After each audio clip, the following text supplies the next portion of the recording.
कैसे पुष्ट होगा? बहुत ध्यान से सुनिए। यदि आप किसी परिस्त्री गमन, बहुत शास्त्रों में बार बार आता है, तो आप मान लीजिए बात, अगर आप परिस्त्री गमन करते हैं तो फिर केवल बातें बना लीजिए, बात समझ में नहीं आएगी आपको, यह अध्यात्म समझ में नहीं आएगा, ऐसे उड़ जाएगा, पकड़ में ही नहीं आएगा।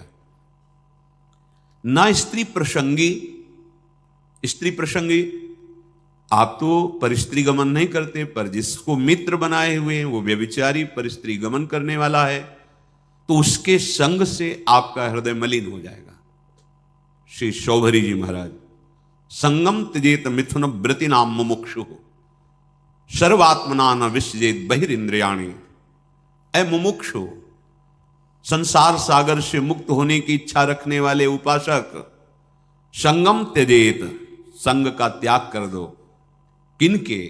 जो केवल मैथुन सुख को ही परम सुख माने हुए हैं। संगम त्यजेत मिथुन व्रति नाम मुमुक्षु। आप इस संसार से मुक्त होना चाहते हैं तो ऐसे लोगों का संग भी त्याग कर दें।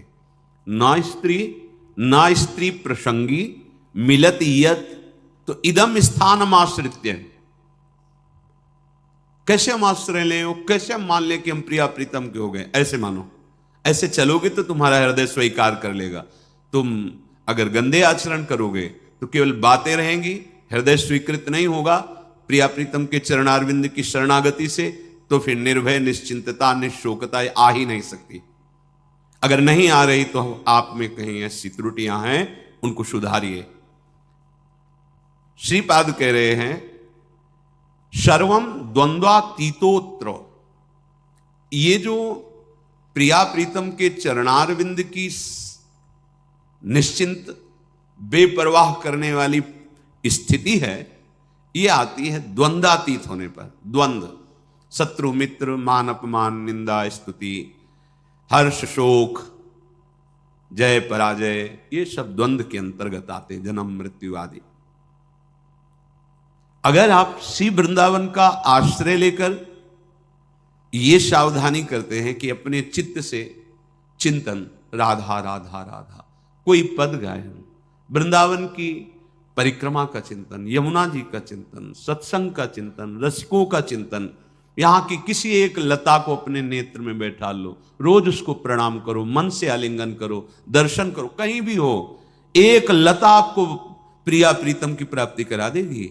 वृंदावन की लता सम कोटि कल्प तरुणाई। बड़े भाग्य, अहो भाग्य। बात मान लो, बस सच्ची बताना, आपका चित्त संसार का चिंतन करता है या प्रभु का? सच्ची बताना। अपने तो घर के हैं, ऐसे उनका संसार का, तो हम कहा हम खोपड़ी के बल खड़े होकर समझाएं तो भी समझ में नहीं आएगा आपकी। क्यों नहीं समझ में? चित्त का चिंतन संसार का हो रहा है, तुम भगवान को कैसे जान जाओगे? संसार के चिंतन से रहित जो चित्त होता है उसको जानना नहीं पड़ता, भगवान खुद परिचय दे देते हैं। सोई जाने जेहि देहु जनाई। भगवान क्या हैं, भगवान कैसे हैं, भगवान का कैसा ये संसार रूप है, भगवान की कैसी दिव्य लीला है, ये सब स्वयं जगत गुरु भगवान आपके हृदय में बता देंगे। आपका कार्य है एकमात्र भगवान की आज्ञा पालन करना। भगवान की आज्ञा है मेरा अनन्य चिंतन तुम करो और बेपरवाह हो जाओ।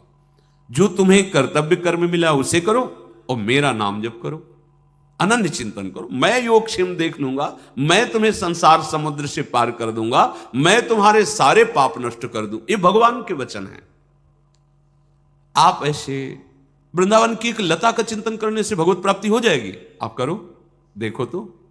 ये लता जानते हो, बड़े बड़े परमहंसों के द्वारा वंदनीय पूज्य जो प्रेम रस में डूबे हुए महापुरुष, वो श्री जी की सेवा के लिए यहां खगमृग पशु पंछी लता बने हुए। मलिन नेत्र है इसलिए हम नहीं जान पा रहे।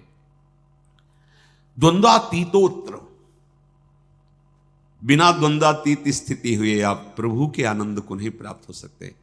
अनुकूल मिला तो हर्षित हो गए, प्रतिकूल हुआ तो शोकित हो गए, जय हुई तो ढोल बज रहे हैं, पराजय हुई तो निराश हो। एक वही स्थिति है। भगवदानंद जानने के लिए पहले द्वंद्वातीत होना अनिवार्य है। निर्द्वंदो भवति, ये भगवत चिंतन परायण अंतःकरण में ही ये भागवतिक तत्व का अनुभव होता है। जैसे निर्मल जल, शांत जल तो नीचे की वस्तु दिखाई देती है, ऐसे ही जो आत्म तत्व से प्रकाशित हो रहा है अंतःकरण, उसी के बल से आप वहां तक दृष्टि पहुंच जाएगी जो अपना स्वरूप है, जो मैं है। अध्यात्म को बातों से नहीं जाना जाता, निरंतर चित्त की स्थिति को जहां जानना है वहां लगाना है। संसार से चित्त हटाए बिना प्रभु को जान नहीं सकते, पक्की बात समझ लो। फिर जानना नहीं पड़ेगा, वो तुम्हारे हृदय में बैठे मिलेंगे। जा ही न चाही कबों कछु, क्योंकि चाह ही चिंतन कराती है संसार का। जब कोई चाह ही नहीं, चिंतन ही नहीं संसार का, न सोचती न कांक्षती, तो ब्रह्मभूता ब्रह्मभूत हो गए। प्रसन्न आत्मा, अखंड प्रसन्नता जागृत हो गई।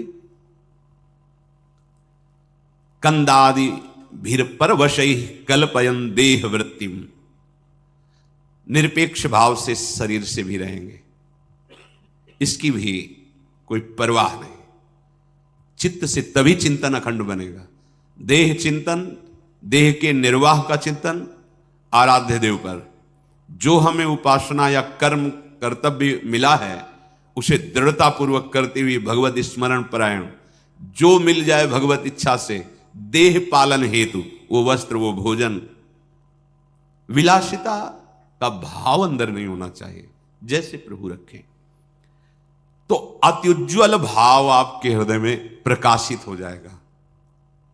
एक एक शब्द समझो। अगर आप ऐसे चलोगे तो भावे नात्युज्वले नात्मनि मधुरतरे न्यस्य राधा पदाब्ज। जिसकी चाह है वो बात बन गई। कैसे बनेगी? किसी भी स्त्री की तरफ काम भाव से मत देखो, चरणों की तरफ देखो, निकल जाओ। ज्यादा मनमानी करोगे तो ये जीवन व्यर्थ चला जाएगा। ऐसे लोगों की संगोष्ठी में मत बैठो जो वासना को जगाते हैं और वासना को बढ़ाते हैं। सीधाम वृंदावन का आश्रय लेकर रसिकों की बताई पद्धति से उपासना, तो अपने आप द्वंद्वातीत होते चले जाएंगे। क्योंकि उपासना आपको सहनशीलता प्रदान करेगी। सहनशील व्यथित नहीं होता। बहुत संपत्ति आ जाए तो भी उदासीन रहता है। जाना है यार, कुछ नहीं जाएगा, क्यों फूल रहे हो? सब कुछ नष्ट हो गया, जाना है, क्यों शोक कर रहे हो? क्यों भूल रहे हो? अपने पास तो अक्षुण्ण संपत्ति है, अविनाशी सी श्यामा श्याम, क्यों शोक करते हो? यहां सब कुछ जाना है। इतना सुंदर विवेक रहता है कि सहनशील महात्मा द्वंद्वातीत हो जाता है। चाहे कोई गृहस्थ में हो, चाहे विरक्त में हो। महात्मा एक स्थिति है का नाम है। जो महात्मा है वो एक स्थिति है। साधुता एक स्थिति का नाम है। जैसे प्रधानमंत्री एक पद है, ऐसे साधुता एक स्थिति का नाम है। वेश मात्र को नहीं, स्थिति। जहां कहीं साधु का वर्णन होगा वहां लक्षणों का वर्णन, स्थिति का वर्णन पाया गया है। ये तो आचार्य परंपरा से वेश दिया गया है। वेश है, स्थिति नहीं तो अधूरा। बिन विवेक वैराग्य भक्ति बिन सत्य नये को मानो, भगवत विमुख कपट चतुराई सो पाखंड नहीं जानो। भगवत ऋषि महाराज कह रहे, अगर वेश है और उद्देश्य भी पक्का है तो सोने में सुगंध मानो। फिर क्या कहना है? फिर तो सतरति सा लोकांतार्यति मम भक्ति युक्तो भुवनम पुनातु। लोक के लोक पावन करने की सामर्थ्य महात्मा रखता है। हम देह को बहुत दुलार करते हैं, इसी के भरण पोषण में, इसी की चिंता में। देख लो, आप देखो, इसी की चिंता में, इसी के भोगों में, इसी के संग्रह में, तभी हम द्वंद्वों पर विजय प्राप्त नहीं कर पाते। यदि हम भगवत चिंतन परायण हो तो इतना सुंदर विवेक जागृत हो जाता है। हर द्वंद्व में वो सम रहता है। स्तुति में, प्रशंसा में, निंदा में, अपमान में, चाहे जैसी परिस्थिति हो, इतना सुंदर विवेक रहता है। वो अपने को बचा लेता है, उसमें फंसने नहीं देता। तो क्या स्थिति आती है? ऐसे उपासक बोले अत्युज्वल, मधुर से मधुर, चित्त में श्री राधा चरणारविंद का प्रकाश, ये परम लाभ। यत पाद पद्म नक्षचंद्र मणि छटाया, ऐसी अद्भुत छटा प्रेम की विकलता आ जाए तो द्वंद्वम वृंदावनांतर्गमय दिन निशा नित्य तन नाम जापी। आहा, श्रीपाद कह रहे हैं यदि आप, अब देखो जो ऊपर बताया कि इस पर आपको सावधान रहना है, तो इस पर हमारे पास बल नहीं है कि हम रोक सके। तो कह रहे हैं नित्य निरंतर तन नाम, उनका नाम जप करो। किनका? जिनका वृंदावन है। राधा राधा राधा द्वंद्वम वृंदावनांतरगमय दिन निशा नित्यम तन नाम जापी। क्या परेशानी? राधा राधा राधा राधा। ना तो पवित्रता पवित्रता का कोई, ना कोई ऐसा कि इस समय नहीं, इस समय हर समय श्रीपाद कहे दिन निशा, रात दिन, नित्यम तन नाम जापी। जो तन नाम जापी है वो न स्त्री प्रसंगी मिलती यद इदम स्थानमाश्रित सर्व। वो साध्य साधन से, वो काल के भय से, तीनों तापों के भय से, पाप पुण्य के बंधन से, हृदय के अंधकार का नाश करके दिव्य ज्ञान प्रकाशित, समस्त द्वंद्वों पर विजय, ये सब प्राप्त हो जाता है। अच्छे से समझ लो, वृंदावनांतरगमय दिन निशा नित्य तन नाम जापी। रात दिन वृंदावन में जिनकी जय घोष होती रहती है, महारानी जो राधा राधा राधा राधा राधा, लालजू के हृदय का आह्लाद, प्रेम मूर्तिमान शांद्रानंद घन प्रेम मूर्ति किशोरी राधा राधा। मान लो सब स्थितियां आपके हृदय में आ जाएंगी। अब बातें केवल करो और नाम जप ना करो, धाम चिंतन सत चिंतन न करो, फिर ये स्थिति कहां से आएगी? जहां चिंतन करते हो वही दशा आएगी आपके अंदर। विषयों का चिंतन करते हो तो विषयों की दशा आएगी। विषय नाशवान, परिवर्तनशील, शोक में, दुख में, दुखालयम में दुख ही तो है। तो यही आपको प्राप्त हो रहा है। बचना चाहते हो इससे, और चिंतन करते हो वही जिससे आपको ये दुख प्राप्त हो। चिंतन बदलो, आचरण बदलो, लक्ष्य आपका दृढ़ हो। असत नहीं सत, असतो मां सद्गमय। जो हम असत शरीर असत व्यवहार में हैं, अब हमारी यात्रा सत की होगी, सच्चिदानंद की होगी। श्री विदुर जी महाराज धृतराष्ट्र जी को उपदेश करते हैं। नवद्वारमिदं वेश्म त्रिस्थूणम पंच साक्षिकम क्षेत्रज्ञाधिष्ठितम विद्वान यो वेद स परः कवि। हे महाराज धृतराष्ट्र, आंख कान आदि ये 9 द्वार वाला जो देह है,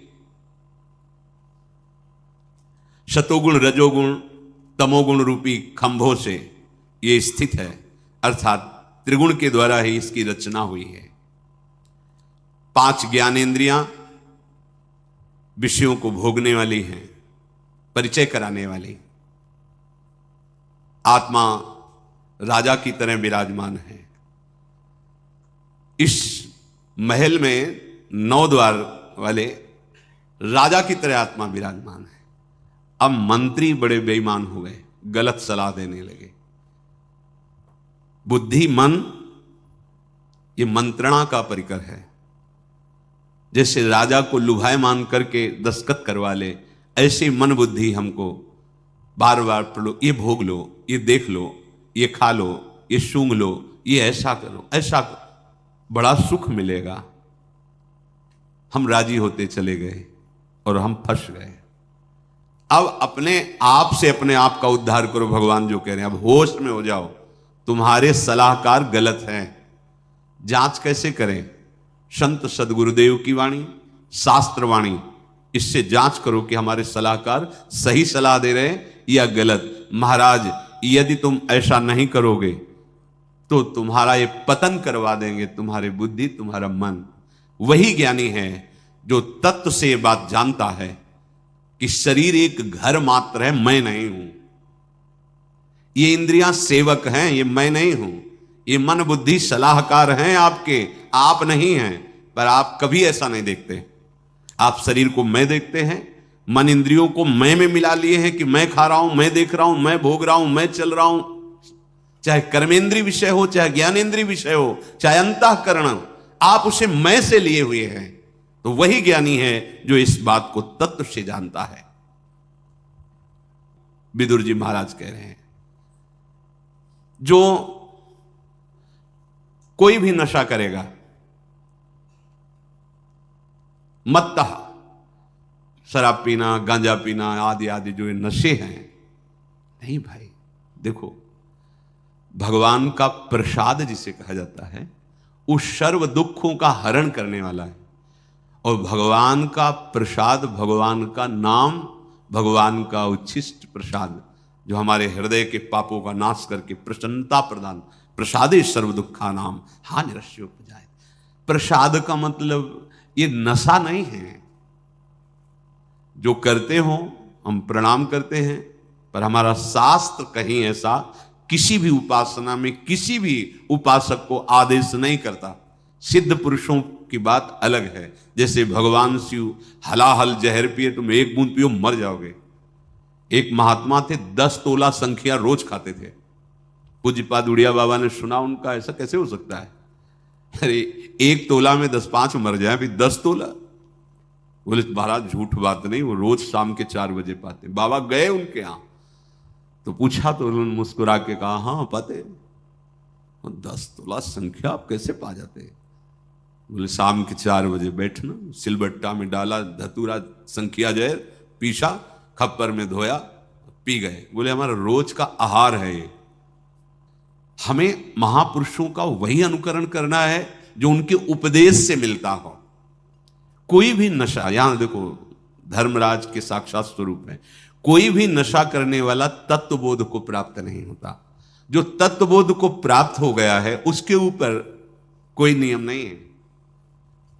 जैसे आद्य गुरु भगवान शंकराचार्य जी आगे जा रहे थे, पीछे शिष्यजन जा रहे थे, पता नहीं क्या भाव आया, मछलियां उठाई, ऐसे बिक रही, ऐसे उठाए वो खा लिया। ऐसे जब देखा गुरुजी ने खा लिया तो 4 शिष्यों ने नहीं खाया और श्रेष्ठ ने। आगे जा रहे थे तो भ्रमण ही करते थे, तो कांच गलाया जा रहा था, खप्पर में खोलता हुआ कांच लिए पी गए। जिन्होंने नहीं पिया था वो वहां भी नहीं पिए। जो पिए थे, वो जो मछली पाए थे, उनसे कहा पियो। कांच कैसे पिएंगे, मर जाएंगे, तो मछली क्यों खा ली? जो नहीं खाए थे उनसे कहा आपने क्यों नहीं खाया जब हमने खाया? तो उनका प्रभु आपने आदेश नहीं किया। ठीक, आपने क्यों पा लिया? बोले आपने पाया, तो हम पी तो रहे हैं, गलाया हुआ कांच पी ना, आप पिए। ऐसे किया तो जीवित मछलियां निकल पड़ी, सिद्ध योगी प्रवाहित कर दिया नदी। आप वो तो लीवर में जाकर पचने लगी। हमें वो अनुकरण बात नहीं करनी जिसका वो आदेश न कर रहे हो।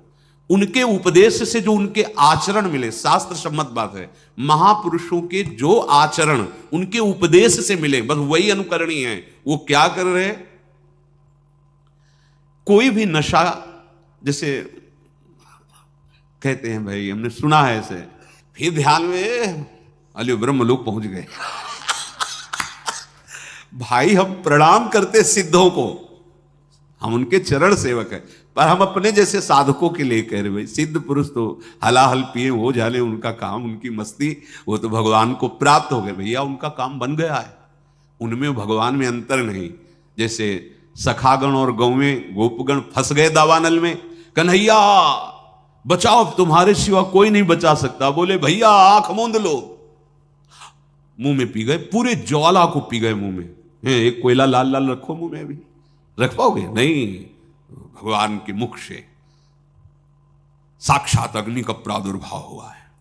भगवान उसी जगह उसको रोक ले, आओ अपने स्थान पे आ जाओ। भगवान ही तो सर्व रूपों में। तो जो भगवान को प्राप्त महापुरुष हैं उनमें और भगवान में अंतर नहीं। ब्रह्मविद ब्रह्मविभूत। अब उनके ऊपर आप ही ऐसे नहीं कर सकते कि ये खा रहे हैं। बड़े सिद्ध महापुरुष थे, तो जहां भिक्षा नहीं लेनी चाहिए वहां से निकले, रोटी बन रही थी, ला रहे रोटी, तो डर गए महाराज जी। अरे ला, इसमें रोटी लिया, कहा इसमें कहीं वो है जो उन्होंने सब है कुछ? ब्रह्मार्पणम ब्रह्म भगवद अर्पण कर। लेकिन वो आचरण हमारे लिए जो आदेश करे वही अनुकरणीय नहीं है। महापुरुष जो आचरण कर रहे हैं वो आचरण उनके उपदेश से मिलता है कि नहीं? अगर नहीं मिलता तो हम प्रणाम करते हैं, वो हम कर नहीं सकते। कोई भी नशा साधक को, हम सिद्धों के लिए नहीं कहते हैं, कोई भी नशा खा करके आप भगवत तत्व का चिंतन, भगवत बोध नहीं प्राप्त कर सकते। सबसे बड़ी कमी, आपको उस नशे में सुख लग रहा है क्योंकि बुद्धि शिथिल होती है, तो आपको लग रहा है बड़ा आनंद आ रहा है। आपको भजन से सिद्धि प्राप्त करनी है, भजन से इंद्रियों को शिथिल कर देना है, भजन से मन को निसंकल्प कर देना है, भजन के सिवा कोई चाह नहीं रह जाए। अगर आप 4 बजे भांग पाते हो ना, फिर आप देखिएगा 4 बजे केवल भांगई का ध्यान होगा, सब ध्यान हट जाएगा, लगेगा कि कैसे मिले, कैसे। कोई भी नशा नहीं, भगवत प्राप्ति हमारा लक्ष्य है, इसलिए कोई नशा नहीं। जब तक तन्मयता भजन की, जीवन की सार्थकता क्या रही। और सच्ची बात, जो हमारा मन मलिन है, जब उसे भगवत चिंतन में लगाते हैं तो एक जलन पैदा होती, आग। जैसे आग से स्वर्ण तेजस्वी होता है, मल नष्ट होता है, ऐसे ही मन जो हमारा पतित हो चुका है, वो उच्च अवस्था को पहुंचने के लिए भजन के बल से जब चढ़ता है तो वो निर्मल होता है। उस जो ताप प्रकट होता है वो पाप को जलाता है, हम सह नहीं पाते। नहीं, मना कर रहे हैं। चैनल पर आप सभी का स्वागत है। आप यूं ही हमारे साथ जुड़े रहें और अपना आशीर्वाद बनाए रखें, इसलिए हमेशा प्रभु का नाम लेते रहें, हमेशा हृदय में उनका वास करें। जय श्री कृष्णा, जय श्री राधे राधे।